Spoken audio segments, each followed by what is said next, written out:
Right now, the prevailing narrative blames inflation on the Middle East, a clean cause and effect you can draw on a napkin. However, the underlying data points to a deep structural fault line that slipped long before the current headlines. The conflict in the Middle East started just 5 months ago. Using that geopolitical story to explain the current economy means trying to diagnose a 5-year-old problem with a 5-month-old excuse. To see where that story falls apart, you have to look at the Federal Reserve's actual internal scoreboard. They ignore the headline numbers in favor of the Personal Consumption Expenditures Index, the PCE, and its strict 2% target. During the Great Moderation, inflation moved like a predictable pendulum, eventually resting right on that 2% line. But that stability was artificial. The Fed gave that pendulum a firm push back toward the middle every single time it swung too far.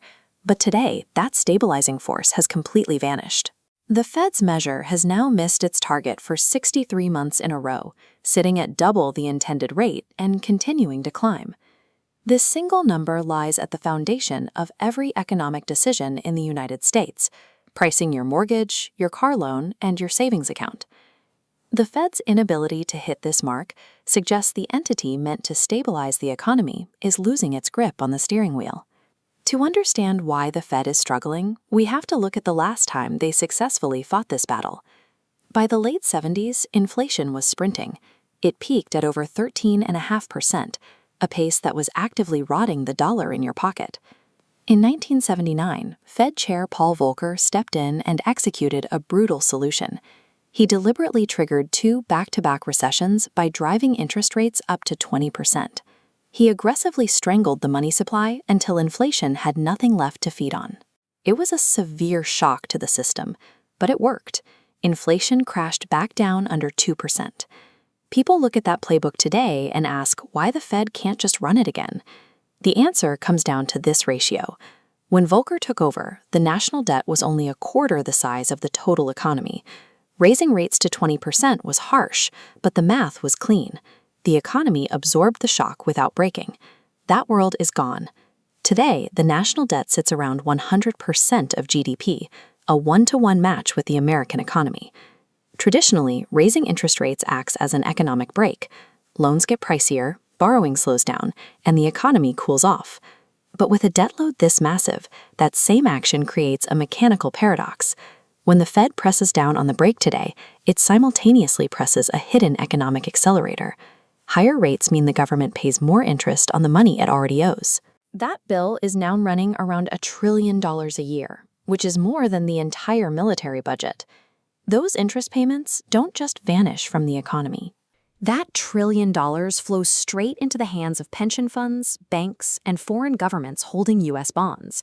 Every time the Fed raises rates to pull money out of the economy, they raise the size of the check the government writes.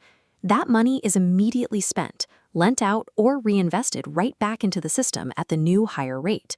2 economists, Thomas Sargent and Neil Wallace, warned about this exact scenario back in 1981. They predicted that if a government never runs a surplus, squeezing the money supply today simply forces somebody to print more money later to cover the compounding debt. At 100% debt to GDP, the Fed's primary tool is wired directly into the engine. They are pressing the brake and the gas simultaneously, neutralizing their fight against inflation while compounding future debt. To see what happens when the gas pedal gets stuck, you have to track the actual cash sloshing through the system. Economists measure this with the M2 money supply, the total amount of cash within arm's reach of the economy. In 2020, to keep a dying economy alive, the Fed pulled an emergency lever called quantitative easing.